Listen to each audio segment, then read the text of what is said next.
मित्रांनो, तुम्ही जर एक बांधकामगार असाल, तर तुम्हाला पण मिळणार आहे ₹20,000 ते ₹50,000 बिनव्याजी कर्ज. आता या योजनेसाठी व या कर्जासाठी तुम्हाला अर्ज कसा करायचा आहे, कागदपत्रे काय-काय लागणार आहेत, कोण-कोण जे नागरिक आहे या योजनेसाठी पात्र राहणार आहे, संपूर्ण माहिती तुम्हाला आज या व्हिडिओमध्ये बघायला भेटणार आहे. तर हा व्हिडिओ शेवटपर्यंत बघायचा आहे आणि अशाच लेटेस्ट अपडेट मी तुमच्यासाठी घेऊन येत असतो. त्याच्यासाठी आपल्या YouTube चॅनलला सबस्क्राईब करून ठेवायचं आहे. तर मित्रांनो, चला व्हिडिओला सुरुवात करूया. मित्रांनो, तुम्ही आता इथं ऑफिशियल वेबसाईटवरती आलेला आहात. असा काही इंटरफेस बघायला भेटत असतो तुम्हाला.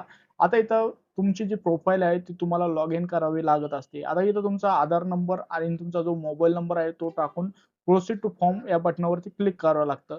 पण सर्वप्रथम मित्रांनो, या योजनेअंतर्गत अर्ज कशा पद्धतीने केला जातो आणि याच्यामध्ये काय-काय सविस्तर माहिती आहे हे आपण जाणून घेणार आहोत आणि त्याच्यानंतर तुम्हाला जी प्रोसेस आहे अर्ज करण्याची ती मी पुढे सांगणार आहे. आता मित्रांनो, तुम्हाला इथं काही माहिती वाचायला भेटत असेल किंवा बघायला भेटत असेल, तर आता प्रमुख ही जो योजना आहे कामगारांसाठी आहे आणि त्याच्यामध्ये ₹20,000 पासून जे कर्ज आहे पुढे मंजूर होत असतं. कामगारांना जे आवश्यक साधने आहेत ते घेण्यासाठी व पर्सनल यूजसाठी या कर्जाची वाटप होत असते. आता या योजनेअंतर्गत मित्रांनो, हे कोणाकोणाला कर्ज दिलं जातं, तर 18 ते 60 वर्षांमध्ये व्यक्ती येतात त्यांना हे कर्ज मिळत असतं. मागील 12 महिन्यात कमीत कमी 90 दिवस काम केलेले असावे तरच तुम्हाला या योजनेचा लाभ मिळतो आणि जो राहणारा रहिवासी आहे कामगार तो महाराष्ट्राचा रहिवासी पाहिजे.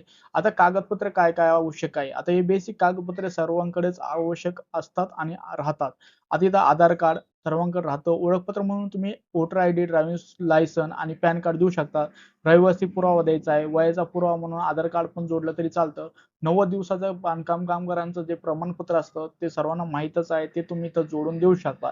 पासपोर्ट साइजचा फोटो लागणार आहे. बँक खात्याचा तपशील लागणार आहे. तुमची जी बँक आहे ती आधार आणि बँक ही दोन्ही लिंक पाहिजे. तरच तुम्हाला याचं बेनिफिट मिळत असतं. कारण की जे ऑनलाईन डेबिट मार्फत पैसे येत असतात ते डायरेक्ट बँक खात्यामध्ये असतात. त्याच्यामुळे आधार कार्डला बँक लिंक असणं आवश्यक आहे. आता अर्ज कसा करायचा आहे? तर आपण बघितलेल्या वेबसाईटवर तुम्हाला जायचं आहे. त्याच्यानंतर नवीन नोंदणीकरण आपण जसं की प्रोसेस बघितली होती, ते निवडून तुम्हाला जे सर्व जे आवश्यक फॉर्ममध्ये देण्यात आलेली माहिती आहे, बेसिक ती भरावी लागते. त्याच्यानंतर जे सर्व कागदपत्रे वरती बघितली आहेत, ते तुम्हाला अपलोड करावं लागते. त्याच्यानंतर संपूर्ण फॉर्म भरल्यानंतर तुम्हाला जो फॉर्म सबमिट केल्यानंतर एक तुम्हाला अॅक्नॉलेजमेंट रिसिप्ट किंवा रेफरन्स नंबर मिळतो. त्याचा स्क्रीनशॉट तुम्ही काढून ठेवू शकतात किंवा जे पावती आहे ती काढून घेऊ शकतात. त्याच्यानंतर तुम्हाला एक अपॉइंटमेंट ऑनलाईन घ्यावी लागते. आता जर तुम्हाला हा अर्ज मोबाईलवरून किंवा लॅपटॉपवरून तुम्ही जर भरू नाही शकले, तुम्हाला काही माहिती अपूर्ण वाटली, तर कमेंटमध्ये कमेंट करून सांगा किंवा जवळच्या नेट कॅफेमध्ये जाऊन तुम्ही हा अर्ज भरू शकतात. आता इथं ऑफलाईन पद्धतीने जर अर्ज करायचं ठरलं, तर तुम्हाला बांधकाम कार्यालय जे असतं, तिथे जाऊन तुम्हाला हा अर्ज ऑफलाईन पद्धतीने करावा लागतो. जे वरती डॉक्युमेंट दिलेले आहेत, ते सर्व डॉक्युमेंट तुम्हाला तिथे देऊन तो अर्ज पुढे प्रोसेस होतो आणि त्याच्यानंतर 15-1 दिवसांमध्ये तुम्हाला ज्या अर्जाचं स्टेटस आहे ते तुम्हाला बघायला भेटतं.